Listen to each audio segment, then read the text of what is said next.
सर्वांना नमस्कार. जय नाम.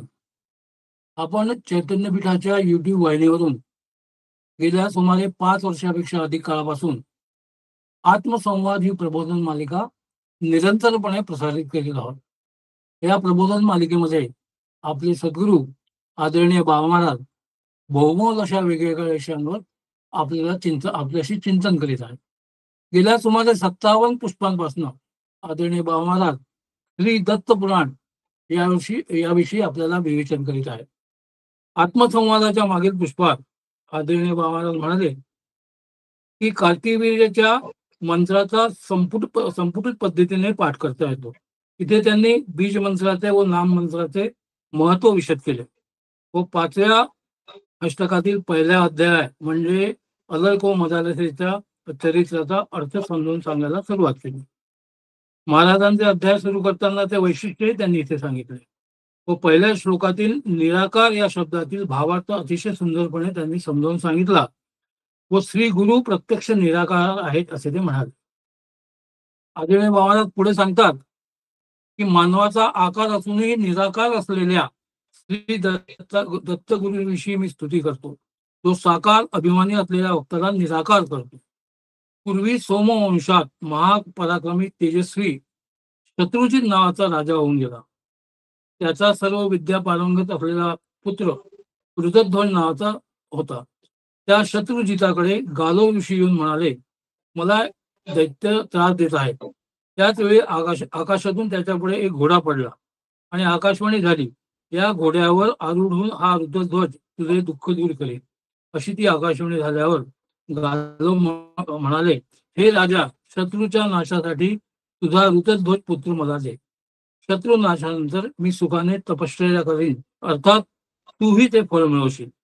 ठीक आहे म्हणून राजाने प्रसन्नतेने पुत्र आणि घोडा त्या गालवाला दिला. त्या बलवान ध्वजासह गालव स्वतःच्या आश्रमात गेले. त्या आश्रमात एकदा वराहाचे रूप धारण करून एक दैत्य आला.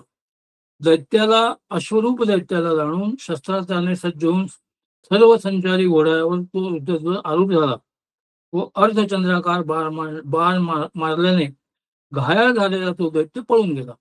त्याच्या मागे ऋतध्वज लागला तेव्हा तो दैत्य पाताळात शिरला.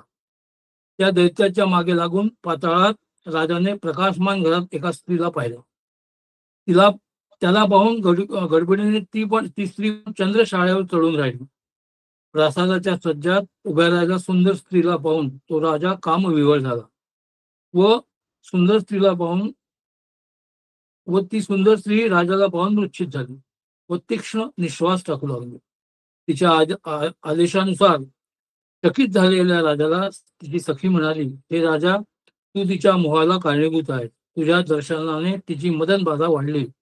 ही विश्वासू गंधर्वाची कन्या असून तिचे नाव मदालसा असे आहे.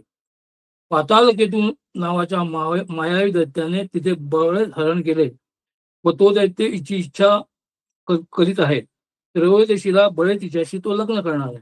या सुंदरीला हा अधम वर योग्य नाही. आत्महत्या करण्यास तयार झालेल्या हिला कामधेनू असे म्हणाली की तू असे करू नको. उद्या जो माणूस त्या दैत्याला नष्ट करील तो तुझा पती आहे. मी कुंडला नावाची हिची मैत्रीण आहे व सर्व आपणास हे कथन केले. तेव्हा माझ्या सखीचा शोक तुम्ही दूर करा. राजा म्हणाला, मी देव नाही, मी सोमवंशात उत्पन्न झाला ऋतध्वज आहे. गालव ऋषींच्या आदेशाने मी दैत्याला ठार करण्यासाठी आलोय. देव ब्राह्मण यांच्या समक्ष राजाने हिच्याशी लग्न करणे योग्य आहे, तरी हिच्याशी लग्न केल्याने मला दोष लागणार नाही का? तेव्हा कुंडला म्हणाली, मी कुलगुरूंना ध्यानाने इथे आणते. असे बोलून तिने गुरूंचे ध्यान केले. ते गुरुही समीरा धर्मासह तेथे आले व सर्व काही जाणून योजक नावाचा अग्नी प्रज्वलित करून यथाविधी विवाह संस्कार करून ते कुलगुरू पुन्हा तपश्चर्याला निघून गेले. कुंडला सुद्धा आशीर्वाद घेऊन तपश्चर्यासाठी गेली. तो राजाही मदालसेसह घोड्यावर आरूढ होऊन निघाला. तेव्हा लढण्यासाठी तो दैत्य आला. सैन्यासह त्या दैत्याला क्षणात नष्ट करून गालव मुनींना सर्व काही कथन करून तो राजा पत्नीसह स्वतःच्या राज्यात येऊन आपल्या पित्याला सर्व काही त्यांनी घडलेले सांगितले. विजयपुत्राला आणि सुंदरी सुनेला पाहून शत्रुजिताने त्याचे कवल याश या आनंदाने नाव ठेवले. पती होता मधात असा पतीची नेहमी सेवा करत असे. त्या दोघांचे वाकाप्रमाणे परस्परांवर गाढ प्रेम होते. केव्हा तरी तो ऋतध्वज शिकारीसाठी वनात गेला, तेव्हा पाताळ केतूचा भाऊ ताल केतू याने ऋतध्वजाला पाहिले. स्वतःच्या ज्येष्ठ बंधूच्या ऋणातून मुक्त होण्यासाठी मी याला आसुरी मायेने फसवतो असे म्हणून तो स्वतः ऋषी झाला आणि त्याने मायेने उपवन निर्माण केले. राजा दैवयोगाने त्या वनात गेला आणि त्याची माया न जाणल्याने त्याला शांत ऋषी मानून त्या दुष्टाला राजाने नमस्कार केला. तो दुष्ट म्हणाला, तुझे कल्याण असो हे राजा, मी हा यज्ञ सुरू केलेला आहे. दक्षिणा देण्यासाठी माझ्याजवळ द्रव्य नाही, तरी मला तू गळ्यातील अलंकार दे. ठीक आहे असं म्हणून राजाने कंठाभरण त्याला दिले. तो घेऊन तो दुष्ट राजाला म्हणाला की वरुणाला नमस्कार करून मी लगेच परत येतो आणि नंतर वर देतो. ठीक आहे असे म्हणून राजा तिथेच थांबला आणि त्या मुनीचे रूप घेऊन दैत्य राजाच्या नगरीत गेला. तो म्हणाला की दैत्याने ऋतध्वजाला मारले व मरताना त्याने एक कंठाभरण मला दिले आहे. वनातील मंडळींनी त्याच्यावर अग्निसंस्कार केला आहे. त्याची खून म्हणून कंठाभरणाचा आपण स्वीकार करा असे म्हणून तो लगेच परत गेला. तो राजा अतिशय दुःखी होऊन त्या मुनिरूप दैत्याला नमस्कार करून वनात गेला आणि त्याच्यामुळे सर्व राष्ट्रामध्ये फार हाहाकार मारला. राजा शत्रूची छाती बळून शोक करू लागला. विद्वान असूनही मदालसाने बराच काळ शोक केला. नंतर सासू सासऱ्यांना धीर देऊन तिने यथाविधी अग्निप्रवेश केला. सारी प्रजा शोकमग्न झाली. सगळीकडे हाहाकार उडाला. त्या राजाने स्नान करून यथाविधी जलप्राशन केले. इतक्यात मनातून आल्यानंतर अश्वारूढ ऋतध्वजाने सर्वांना खिन्न झालेले पाहून आणि सर्व काही ऐकून त्याला अतिशय दुःख झाले. तो बराच काळ विचार करून आपल्या प्रिय व्यक्तीच्या ऋणातून मुक्त होण्यासाठी त्याने संकल्प सोडला की या जन्मात मदालसेशिवाय इतर कोणत्याही स्त्रीचा मी उपभोग घेणार नाही. इथपर्यंत ही कथा आदरणीय बाबा महाराजांनी अतिशय सुंदरपणे समजावून सांगितली. की त्यांना विनंती करतो की आजच्या प्रबोधनाला त्यांनी सुरुवात करा. नमस्कार.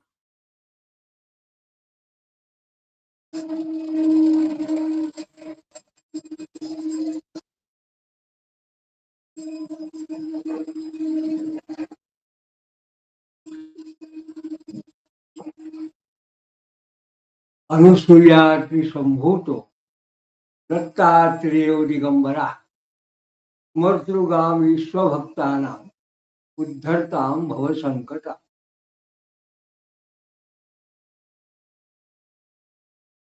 मागल्या पुष्पात आपण जेव्हा मदालसा आणि हा जो राजा आहे वलयास, ज्यांचा कथाभाग काही जो आपण बघितला, त्यात या ऋतध्वजानं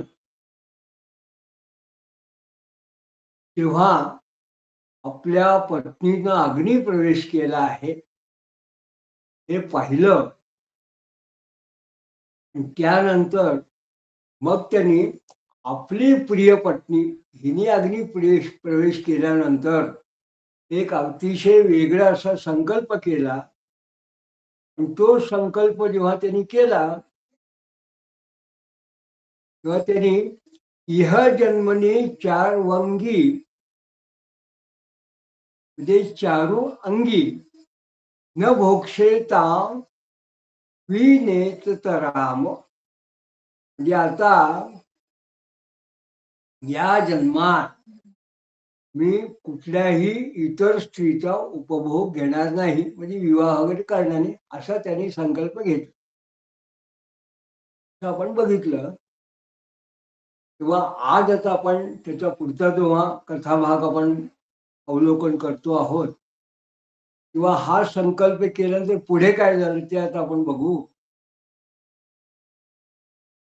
संकल्पेवम जही भोगम देवादश अश्वतर राहिजो विप्ररूपो भुवम प्राप्तुम तयो सक्षम निरूपो करोत.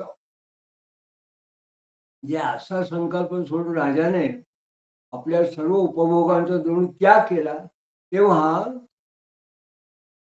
दैवा दैवात अश्वतरा हिजो, दैवयोगाने अश्वतर अशा नावाच्या नागाचे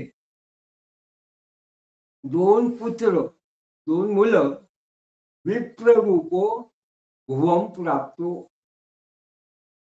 ब्राह्मण रूपाने त्या ठिकाणी आले. आणि त्यांनी काय केलं, तयो समयम, त्यावेळी सक्षम, तयो सक्षम निरूपक होतं. त्यांनी त्यांच्या राजाशी मैत्री केली. या दोन ब्राह्मण पुत्र अशा स्वरूपात आलेल्या त्या अश्वतर नागाच्या मुलांनी. पुढे महाराज असं सांगतात, बुद्धी विक्रम लावण्ये गुरु शक्रमस्तरो उपमम दृष्ट वैत्य प्रत्यहम नागो तेन चिक्रीयत मुदा. म्हणजे बुद्धी, पराक्रम, सौंदर्य, लावण्य म्हणजे सौंदर्य, या गुणांनी जणू काही युक्त असे आणि गुरु शक्र, जे गुरु आणि शुक्र आणि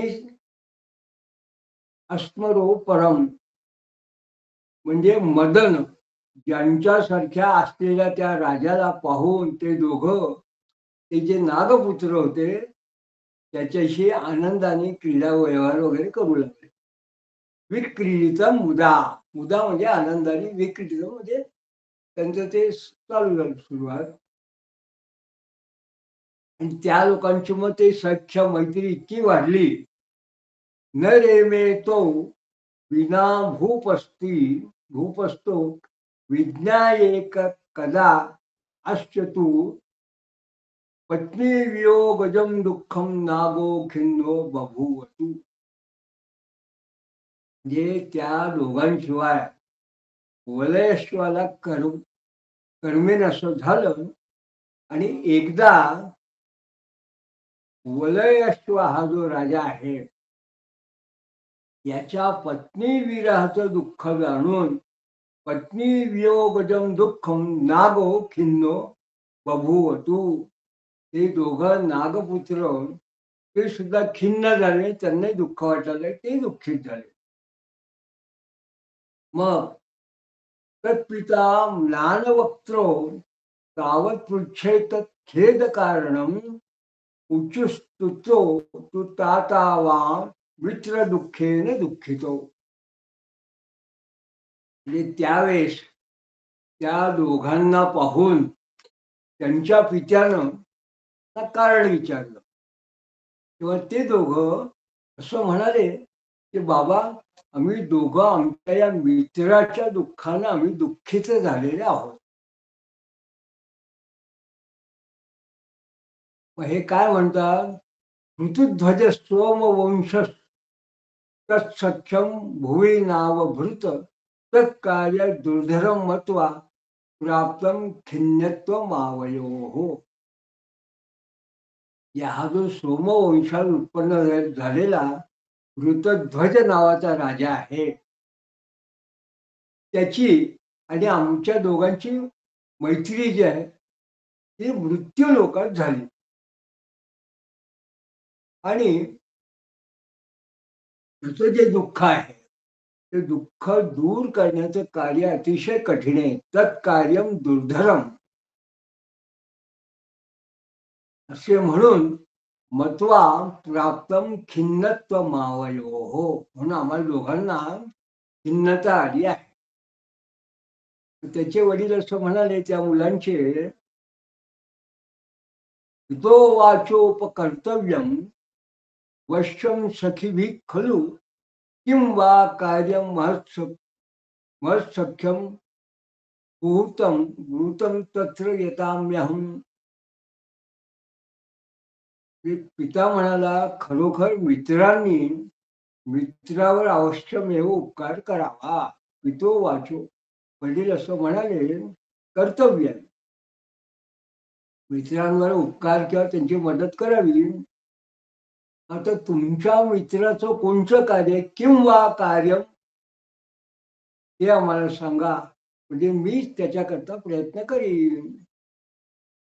तत्र यथाम्यहम्, मला जसं ते शक्य प्रयत्न करीन.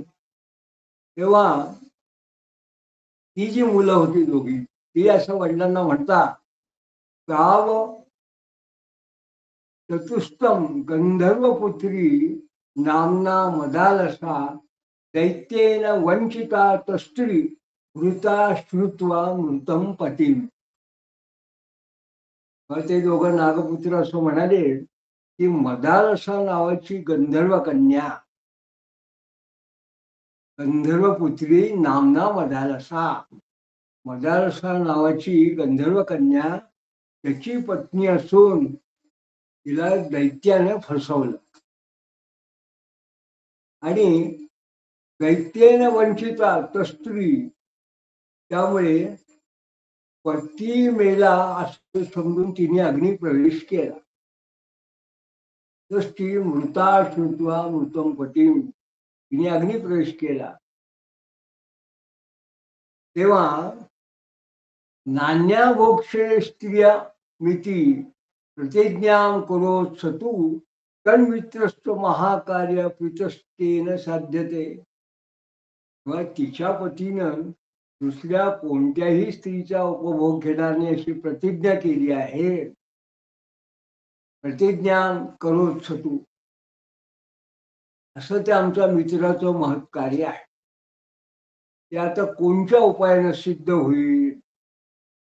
वितस्तकेन साध्यते, कुठल्या उपायाने ते साध्य होईल? या ठिकाणी महाराजांनी एक सूत्र सांगितलं आहे. वेदांत सूत्र जशी असतात त्या पद्धतीने महाराज असं म्हणतात,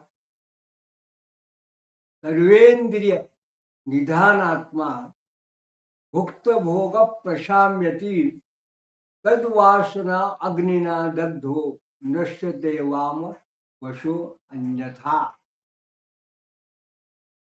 सर्व इंद्रियांचं निधान असलेला जो देहाभिमानी आत्मा हा जो आहे, हा उपभोग घेतल्यानं शांत आणि वासनारहित होतो. नाहीतर काय होतं, वासनारूपी अग्नीने हा जो आहे हा पराधीन होऊन नष्ट होतो. अन्यथा म्हणजे तो वासनारूपी जर सतत असेल, मनात चिंता असेल, तर तो मग त्याला मुक्त होत नाही.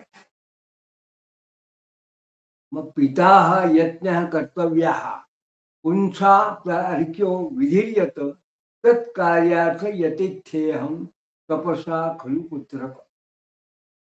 मग त्यांचे वडील म्हणाले की प्रयत्न करणं योग्यच आहे. यज्ञ हा कर्तव्य, कारण मानवांचं दैव हे खरोखरीच अतर्क्य आणि अनाकलनीय असं असतं. अतर्क्यो विधीयत, विधी यर्थता, म्हणजे विधी म्हणजे त्याचं दैव जे असेल ते अतर्क्य आहे. पुंसा म्हणजे माणसांचं. मग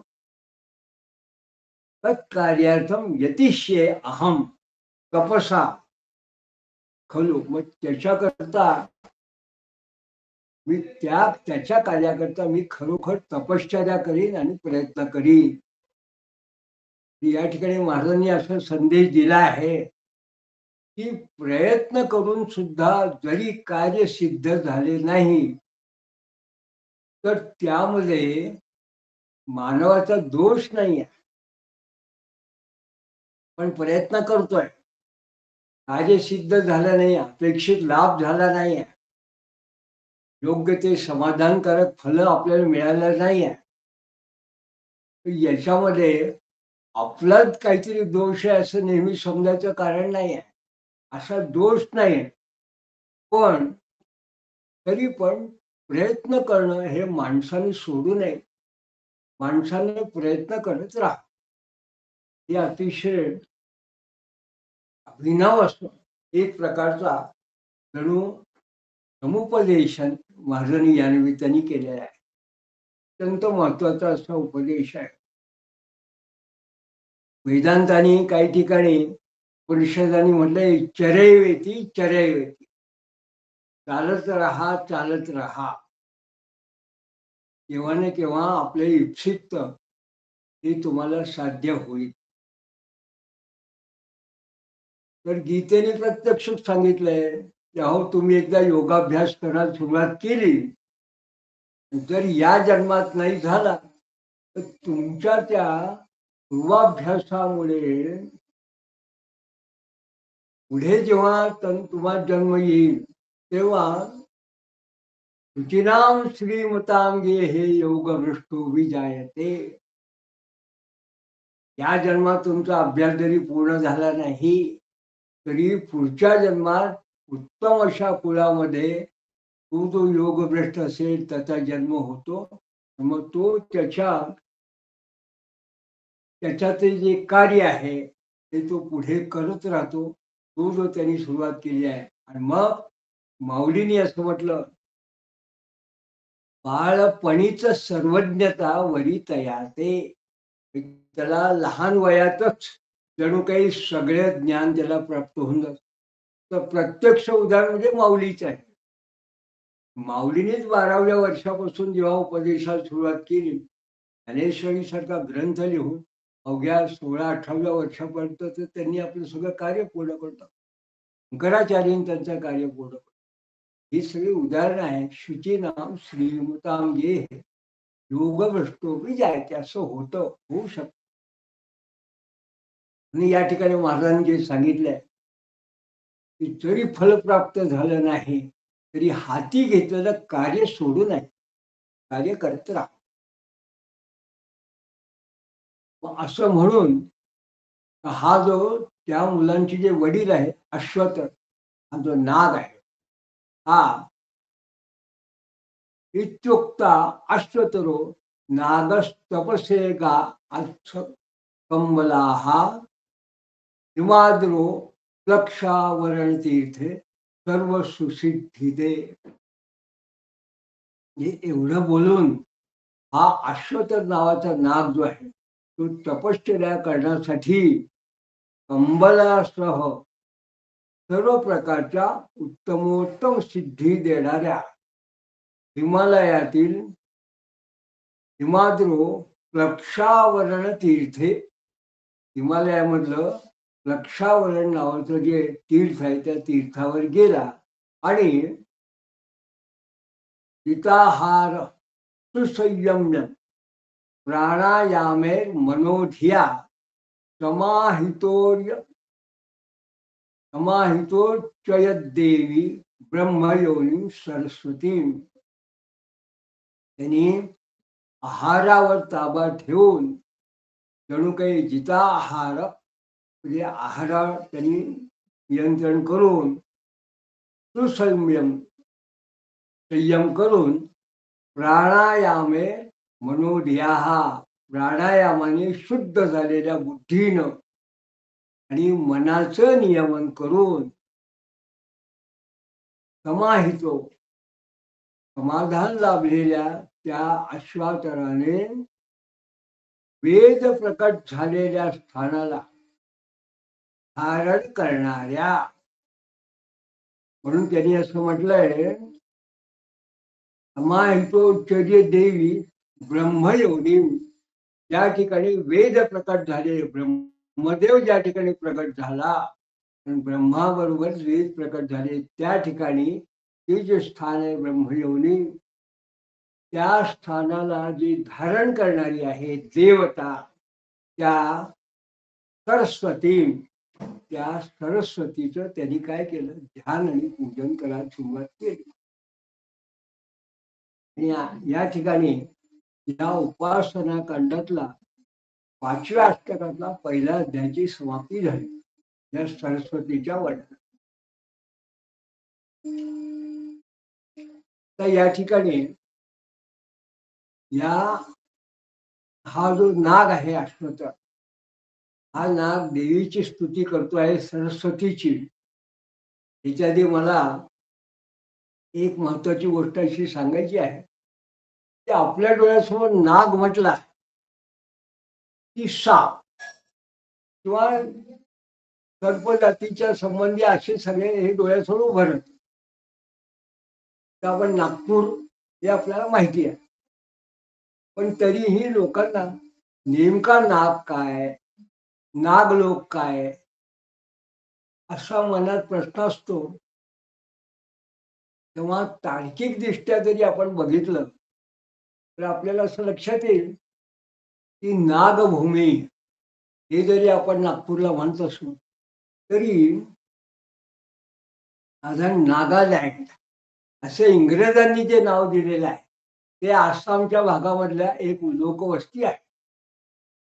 आणि मग असं आपल्या लक्षात येतं की आसाम आणि बंगाल त्या भागातला काही भाग जो आहे तिथे जी राहणारे लोक आहेत तो विशिष्ट जो भाग आहे तो अरुणाचल म्हणा, नागालँड म्हणा, आणखीन जो भाग आहे त्याला एका काळामध्ये वेद काळामध्ये नागलोक असं म्हणत असत. तर म्हणायला हरकत नाही. किंवा ही जे नागलोक होते, हे जे लोक होते हे सुद्धा विद्वान होते. हे सुद्धा यांची एक स्वतःची संस्कृती होती, त्यांचे स्वतःचे राज्य होते. किंबहुना हे लढाया करत असत आणि वेळ प्रसंगी हे देशाटन करत असत. आणि ते लोक जेव्हा संपूर्ण भारतवर्षात किंवा अन्य कुठला आपला स्वतःचा देश सोडून फिरायचे त्या पद्धतीने कदाचित हा जो नाग आहे या अशुतर नागाची मुलं ही हा जो राजा आहे ऋतुध्वज याच्या सुद्धा भागात शहरात आले असतील. तर समजायला तार्किक दृष्टीने विचार करायला हरकत नाही. मुख्य म्हणजे ही इतकी सुसंस्कृत आणि संस्कारिक अशा पद्धतीची ही हे लोक आहेत की हे लोक सुद्धा तपश्चर्या करण्याच्या उत्तम पद्धती त्या काही त्या काळात प्रचलित होत्या. त्या पद्धतीने हे लोक सुद्धा तपश्चर्या करतात हे आपल्याला या श्लोकावरून लक्षात येतं. म्हणून हा जो अश्वातर नाग आहे त्यांनी काय केलं तर जिताहारस्तु संयम्यम प्राणायामे मनोधिया समाहितो शर्य देवी ब्रह्मयोनी सरस्वती अशा पद्धतीने त्यांनी जणू काही ध्यान धारणा वगैरे सगळं करून आणि मग सुरुवात करताना आधी सरस्वतीची उपासना करायला सुरुवात केली. आपण या ठिकाणी भावार्थाने आपण लक्षात घ्यावं. हे या 5व्या अष्टकातल्या दुसऱ्या अध्यायाला सुरुवात करताना महाराज म्हणतात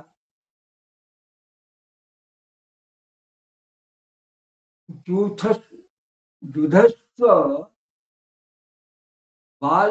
बालवाक्यास्तवं ममांब भारती असत असत्सद तदस्त्वयी भ्रमादिक भाती केवले. म्हणजे आता हे जे आहे कंबल आणि अश्वाचं ही स्तुती काय करतात, हे सरस्वती मम आंब भारती माझ्या मातेप्रमाणे हे माते सरस्वती भारती हे सरस्वती या अर्थाने इथे आहे.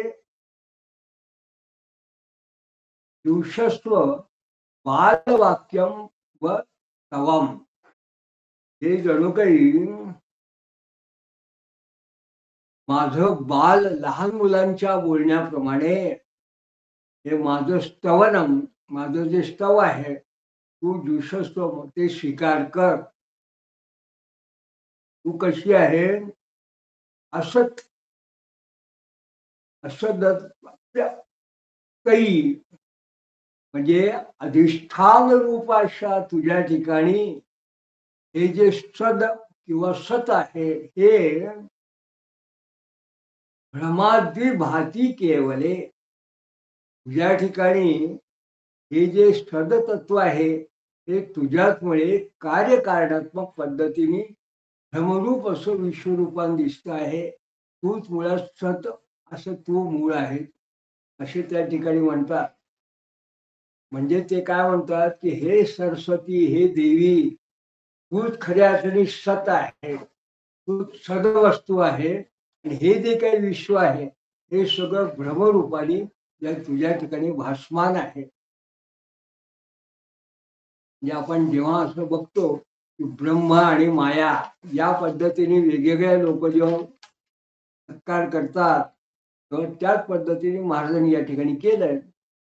आणि मग या ठिकाणी एक आणखीन वेगळ्या पद्धतीने महाराज स्तुती करताना असं म्हणतात, क्षराक्षरात परम ही यत्त्वमेवं तत्पदम ध्रुवम जले यथो बुद्बुदास्तथा त्वयी सजीव धृक. म्हणजे क्षर आणि अक्षर याच्या पलीकडे म्हणजे सर्वभूतात्मक सृष्टी आणि कूटस्थ याहून जे श्रेष्ठ पद ते तू आहे. म्हणजे क्षर आणि अक्षर याच्या पलीकडे असणारे जे काही पद आहे ते आहे ते तत्पदम ध्रुवम ते तू आहे. आणि याप्रमाणे पाण्यामध्ये लाटा जले यथोर्वी बुद्बुदा लाटा बुद्बुद असं लाटा येतात त्याप्रमाणे तथा ईश जीव धृक तसा तुझ्या ठिकाणी माया अविद्या या उपाधीनी ईश्वर जीव या सगळ्या कल्पना आहेत. या ठिकाणी आपल्याला एक गोष्टीची आणखीन आठवण अशी येईल की क्षराक्षरत परम ही यत्त्वमेव तत्पदम ध्रुवम. ही मूळ सूत्र कुठे आहे महाराजांनी दिलं तर आपल्याला कशाची आठवण येते. तत्पदम ध्रुवम म्हणजे न तद्भासयते सूर्य न शशांको न पावका यद गत्वा न निवर्तन्ते तद्धामम पदमम वेळ. ते माझं धाम आहे ते पद आहे असं ते मुक्ती ते स्थान आहे मूळ. या ठिकाणी न तद्भासयते सूर्य न शशांको न पावका आणि यद गत्वा न निवर्तते तिथे गेल्यानंतर माणूस परत येतच नाही असं ते स्थान आहे. या ठिकाणी यांनी असं म्हटलं महाराजांनी की या देवी हे तुझं ते स्थान आहे. दुसरं ते काय म्हणतात तो क्षर आणि अक्षराच्या पलीकडे आहे. मग याचाही संदर्भ आपल्याला 15व्या अध्यायात कसा लागतो तर द्वामिमो पुरुषो लोके क्षरक्षाक्षर एव च क्षरः सर्वाणि भूतानि कूटस्थो क्षर उच्यते. आणि उत्तम पुरुषत्व अन्या परमामैत्मे उदारता. म्हणजे स्वर आणि अक्षर याच्या पलीकडे एक वेगळा जो उत्तम पुरुषाचा आहे अन्या तो जो ईश्वर आहे तो कोण आहे. जो लोकत्रयमा आयुष्य ज्याच्यात हे तिन्ही लोक आहेत जो विभर्त्य व्यय ईश्वरा अव्यय तो जो ईश्वर आहे तो कोण आहे तो पुरुषोत्तम आहे असं भगवान सांगतात. तर क्षरात आणि अक्षर द्वामिमो पुरुषो लोके क्षरक्षाक्षरे अक्षर सर्वाणि भूतानि कूटस्थ अक्षरोच उत्तम पुरुषस्तन्यायस्व. परमात्मा यो लोकत्रयमा विश्व विभर्त्य ईश्वरा तस्मात् त्वम अक्षरा पुरुषोत्तमा जो मामेव संभूलो जानाति पुरुषोत्तमा. जे विद्वान लोक असमूढ अशी जे आहे विद्वान ते लोक ते जे कोणी आहे त्याला पुरुषोत्तम असं समजून मला ओळखतात. ही जी सूत्र आहेत ही सूत्र या ठिकाणी अतिशय कल्पकतेने महाराजांनी जेव्हा श्लोकात सांगितली ती कशी केली आहे तर ही स्तुती त्यांनी सरस्वती देवी करता त्याचं प्रयोजन आहे. या ठिकाणी महाराजांची अतिशय अद्भुत अशी जी कल्पना विलास त्यांचा आहे ही दैवी त्यांची जी काही पद्धत आहे हे आपल्याला याच्यावरून दिसून येतं की त्या मूळ कल्पनेला महाराजांनी किती उत्तम पद्धतीने या ठिकाणी आपल्या शब्दात त्याचा मांडणी केलेली आहे. पुढे ते असं म्हणतात, प्रदिश ओम कृते अखिलम त्वमेव चास्य मंगलम जगर्द मात्र मात्र ऊर्जितम क्रिया विकार वर्जितम. म्हणजे या ठिकाणी त्यांनी पुन्हा काय म्हटलं, हे त्रिगुण मायाधीशे. तर त्रिदेश कोणाला म्हटलं, तर अग्नी मिळे परमदेव यज्ञस्त्वाम देव उद्दिशम. या खूप ठिकाणी महाराजांनी प्रदेश हा शब्द जो आहे हा दत्ता करता म्हटलं. प्रदेश 3 देव, पण या ठिकाणी महाराज काय म्हणतात, प्रदिशे ओम कृते अखिलम. म्हणजे तू त्रधीश आहे, हे देवी त्रधीशे, आणि ओंकृते तूच ओंकार रूपिणी, आणि अखिलम त्वमेव चास्य मंगलम. तूच ओंकार रूपिणी अखिल नाम रूपात्मक विश्व तूच आहे. पण या ठिकाणी प्रधीश हा जो शब्द आहे हा दत्ता करता न करता त्यांनी सरस्वती करता म्हटलं, देवी करता म्हटलं. ओंकार हा शब्द ओम मित्येकाक्षरम ब्रह्म तस्य वाचक हा ओंकार सुद्धा देवी करता सरस्वती करता म्हटला आहे. आणि अखिल नाम रूपात्मक जे काही आहे ईश्वराचं ते सुद्धा देवी करता म्हटलंय. ते म्हणतात संपूर्ण जगाचं मंगलही तूच आहे, त्वमेव चा अस्य मंगलम. आणि यदर्थ मात्र मग ऊर्जितम, हे क्रिया विकार वर्जित आणि ज्ञान ऐश्वर्यादिकांनी ऊर्जित.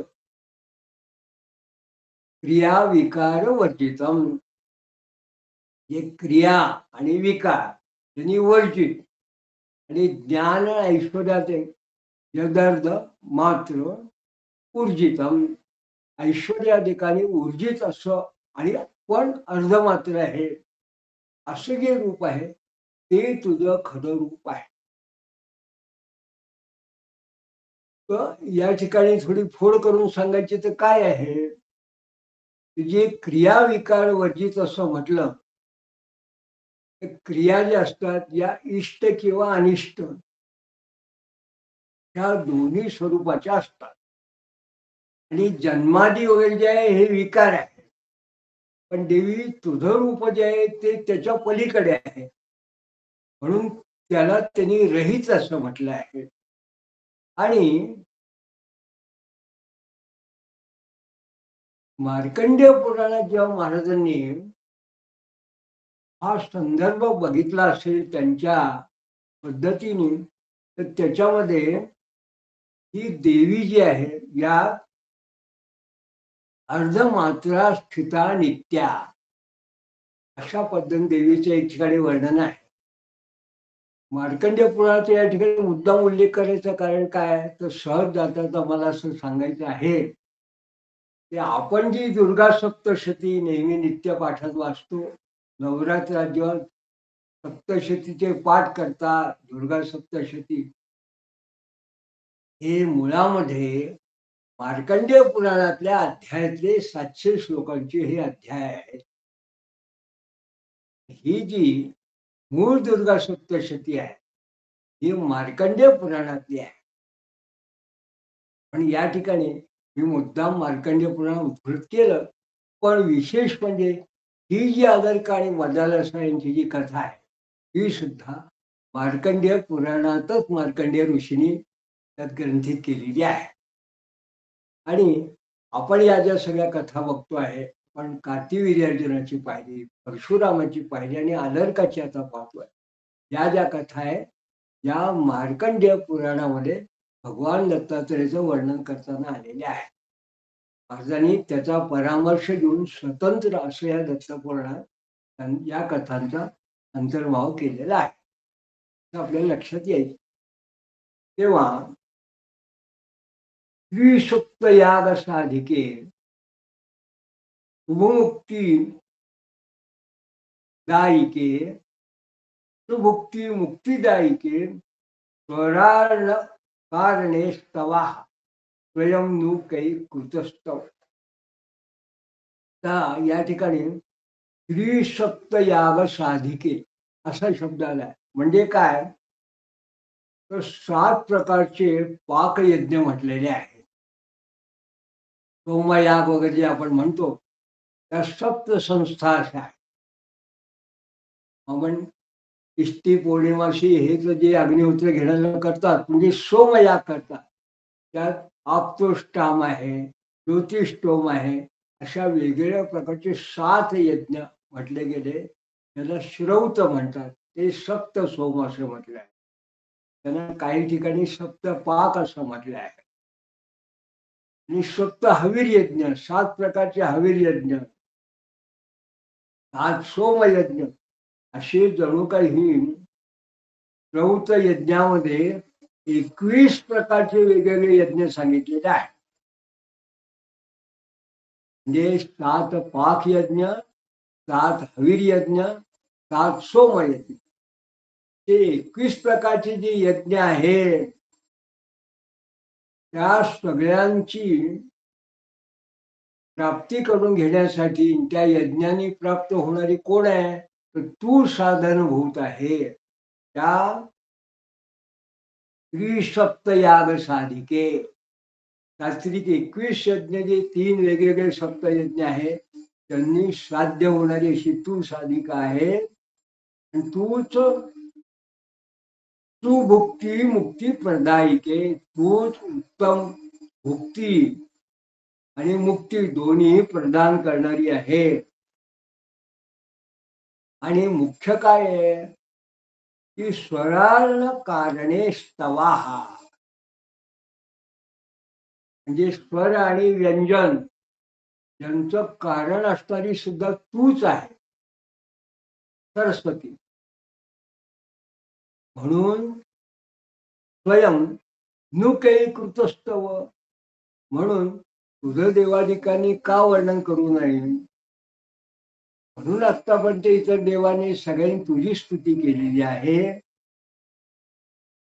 आणि महाराज असं म्हणतात, प्रकाशक प्रकाशके शुचिश्रुताधिधारके त्वमेव सर्व कारणम त्वमेव सर्व तारणम.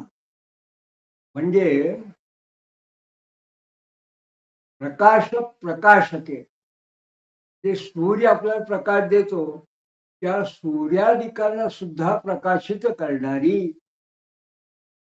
ही श्रुती श्रुतादी धारके, जे वेदशास्त्रांना सुद्धा धारण करणारी अशा देवी त्वमेव सर्व कारणम, तूच या समग्र सृष्टीचं उपादान कारण आहे.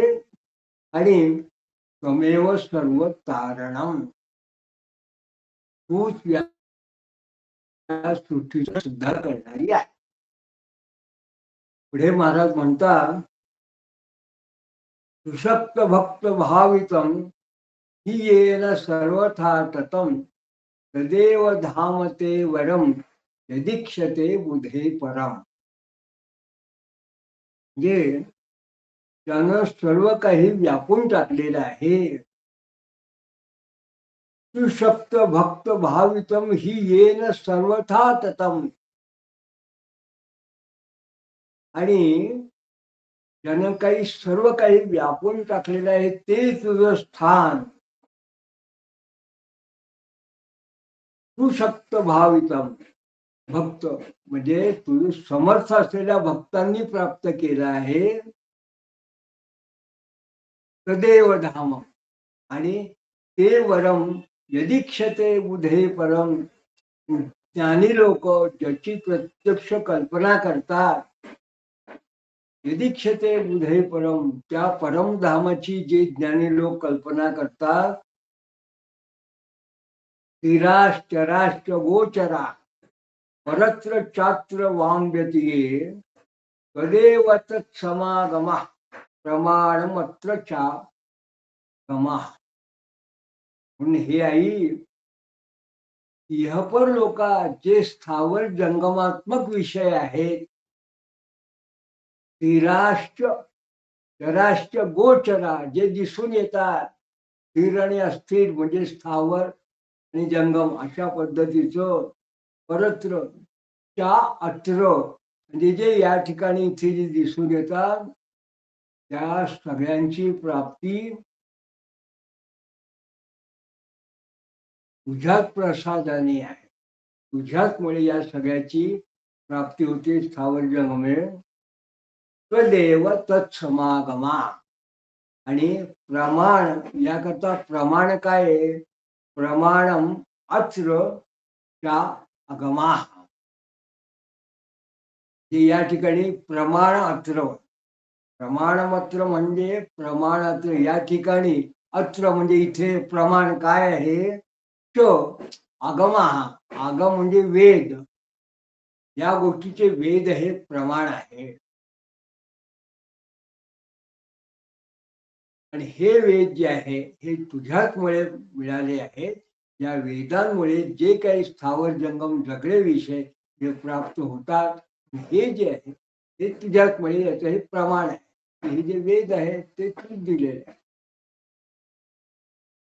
नमोस्तुते सरस्वती भविचित्री वाजिनीवती प्रसीद बुद्धी चेतने भक्त निकेतने. नमोस्तुते सरस्वती आणि धवित्री वाजिनीवती हे बुद्धिरक्षिके यज्ञ क्रियाशालिनी. जे यज्ञक्रिया त्यांचं निर्माण करणारी हे सरस्वती, तुला नमोस्तुते, तुला नमस्कार असो. आणि हे बुद्धी प्रकाशिके प्रसिद्ध बुद्धी चेतने, तू बुद्धीचा प्रकाश करणारी, हे बुद्धीला चेतना देणारी बुद्धी चेतने प्रसिद्ध.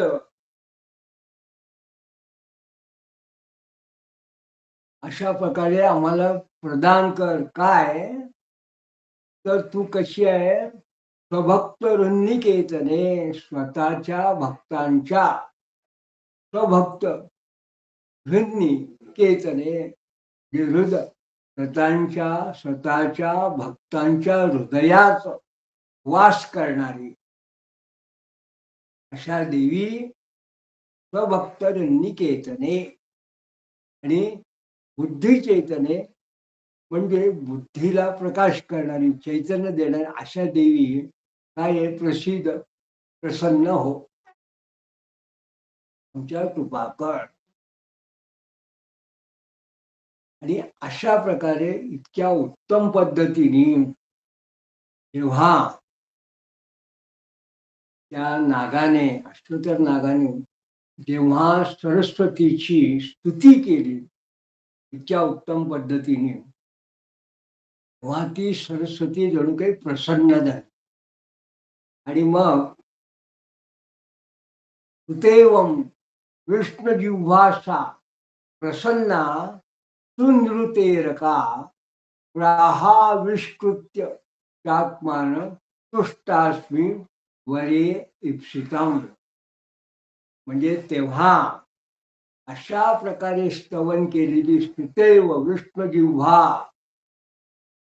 सा, जिथे भगवान विष्णूच्या विराट स्वरूप आत्म्याची जणू काही जिव्हा, म्हणून त्याला विष्णू जिव्हा म्हटलं आहे.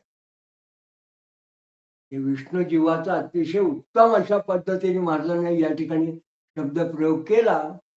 विष्णू म्हणजे कोण? विराट स्वरूप या सृष्टीचं. जे आपण जेव्हा गीतेमध्ये भगवंताच्या विराट स्वरूपाचं दर्शन घेतो, ऐकतो, किंवा पुरुष सूक्तामध्ये जेव्हा आपण म्हणतो की पुरुष एवेदको सर्व यद्भूतम यच्च भाव्यम, तस्मात विराट जायतो विराजो अधिपुरुषा, असं जे विराट स्वरूप आहे भगवंताचं, त्या विराट स्वरूपाचं सरस्वतीचं स्थान काय आहे? तर हे जे पुरुष सुक्ताचं वर्णन वेदांमध्ये आहे त्यात असं आहे की चंद्रमा मनसो जात तश्चक्षु सूर्यो अजायतो. त्या विराट स्वरूपाचं मनाच्या ठिकाणी चंद्र आहे, म्हणजे चंद्रमन. डोळे हे सूर्य आहे. चंद्रमा मनसो जातक्ष सूर्य श्रोत्रा द्वायुष्य प्राणेश्च मुखात अग्निरजायचं, त्याच्या मुखाच्या ठिकाणी अग्नी आहे. तर या जशा देवता आहेत हे जे त्या पुरुष सुक्तात वेदात वर्णन केलंय, महाराजांनी आणखीन एक अभिनव कल्पना या ठिकाणी अशी केली. ते काय म्हणतात, स्तुत्येव विष्णू जिव्हा. या विराट स्वरूपाची जी जिव्हा आहे, जीभ आहे, ती काय आहे? ती सरस्वती आहे. बोलणारी, बोलकं करणारी आणि इतरांना प्रेरणा देणारी, बुद्धीला प्रेरणा देणारी काय आहे? ही जीव आहे, वाणीची देवता. म्हणून तिला, या सरस्वतीला महाराजांनी म्हटलं विष्णू जिव्हा.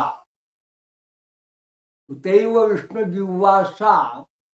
अशा प्रकारे तिची स्तुती केल्यानंतर सा म्हणती प्रसन्ना सुनृतेरका. जेव्हा प्रसन्न झाली आणि मग त्याला असं म्हणाली प्राहा विष्कृत्य चात्मान, ती त्याला अशा जणू काही आत्मा अशा पद्धतीने प्रसन्न करणारी, ती वचनाला प्रेरणा करणारी ती जी आहे ती सरस्वती प्रगट झाली आणि त्याला म्हणाली तुष्टामी, मी संतुष्ट झालेले आहे. तुष्टास्मी, तुष्टास्मी, मी संतुष्ट झालेले. अस्मिन तुष्ट, मी तुष्ट अस्मी. वरे इप्सितम, आणि तुला आता जो इच्छा असेल तो वर माग. तर त्याला म्हणते नागाला. आणि या अश्वतर नागाला अशा पद्धतीने जेव्हा सरस्वतीने म्हटलं की प्रसन्न झालेले, आता मी संतुष्ट आहे, आता तू माझ्याकडे वर माग, तेव्हा तो असं म्हणतो कंबलश्च कुरुमे सहाय्यम शंभुगायने सुस्वरत्वाद यच्छेती यया तेही सरस्वती. या ठिकाणी पुन्हा एक महाराजांनी शब्द वापरला शंभुगायने, म्हणजे प्रत्यक्ष शंकराने सुद्धा जिची स्तुती केलेली आहे अशी ती शंभुगायन. शंभू शंकर जिची स्तुती करतो म्हणून तिला म्हटलं शंभुगायने. तो म्हणतो कंबलश्च कुरुमे सहाय्यम, हा जो कंबल आहे याच्याबरोबर मला सहाय्य कर. कंबल अस्य कुरुमे सहाय्यम शंभुगायने, असे तू आणि काय कर, सुस्वरत्वादी यच्छेती, आणि मला सुस्वरत्व दे, उत्तम. ययाचेही सरस्वती, अशी त्यांनी सरस्वतीला याचना केली. काय केली? मला उत्तम पद्धतीचं सुस्वरत्व दे, उत्तम पद्धतीचं मला स्वराचं ज्ञान दे. आणि स्वराचं ज्ञान म्हणजे एक प्रकार जणू काही संगीताचं त्यांनी ज्ञान त्यांनी मागितलं, संगीतातलं विशिष्ट ज्ञान. मग ती सरस्वती असं म्हणते की वागीशाम अहो भयोरस्तु दिव्यनाद रहस्यमुत, आणि स्तोत्रंच्या अस्तु स्खलितं दिष्ट वधी जाड्याम विहरम तिदम. जे तुम्हाला दोघांनाही वागीशा अहो उभयम, उभयम असतो, म्हणजे उभय दोघांनाही वागीशा म्हणजे जो वागीश आहे, जी जणू काही वाक सिद्धी ही प्रसन्न असो. वागीशा उभयो वागीशा हो उभयो असतो काय दिव्य नाद रहस्य मूत, म्हणजे उत्कृष्ट दिव्य नाद आणि रहस्याने युक्त असं जे काही स्तुती स्तोत्र असेल ते तुमच्या ठिकाणी प्राप्त होत. आणि तुमची जी वाणी आहे त्या अस्तू खलदी दृष्ट अवधी, म्हणजे खलनशील असे जे काही प्रमाद वाणीच्या ठिकाणी असतात आणि कलगदृष्ट अवधी जाड्यादी हरम, म्हणजे स्खलनशील जणू काही वाणी आणि जाड्य म्हणजे बुद्धिमांड्य, जाड्यता म्हणजे बुद्धिमांडता, हे जे आहे हे सुद्धा हरम त्विदम हरती इदम, हे सुद्धा तुमच्या ठिकाणी जे आहे ते दूर हो. जे काय तुमच्या ठिकाणी जी स्खलनशील वाणी असेल ती आणि बुद्धिमान जे हे दूर होत आणि नाद आणि रहस्ययुक्त अशा प्रकारचं जे काही ज्ञान असेल ते सुद्धा तुमच्या ठिकाणी उत्पन्न हो. असं हो म्हणण्यापेक्षा ते होईल असा वर देऊन ती सरस्वती गुप्त झाली. आणि अशा पद्धतीने महाराजांनी उत्तम पद्धतीने हा जो नाग आहे या नागाने केलेली स्तुती, अश्वतर हा जो नाग आहे यांनी ही स्तुती एक अतिशय आगळ्या वेगळ्या पद्धतीने आज आपल्या समोर मांडली आहे. त्याचा आपण या निमित्ताने यथाशक्ती यथामती परामर्श घ्यायचा आपण प्रयत्न केला. तेव्हा पुढे आता हा सरस्वतीचा प्रसाद प्राप्त झाल्यानंतर पुढे हा अश्वतर नाग, हे नागपुत्र आणि महा कोवलयाश्व हा जो आहे यांची पुढे कथा कशी होते ते आपण पुढच्या पुष्पात आपण बघणार आहोत. तोपर्यंत अवधूत चिंतन स्त्री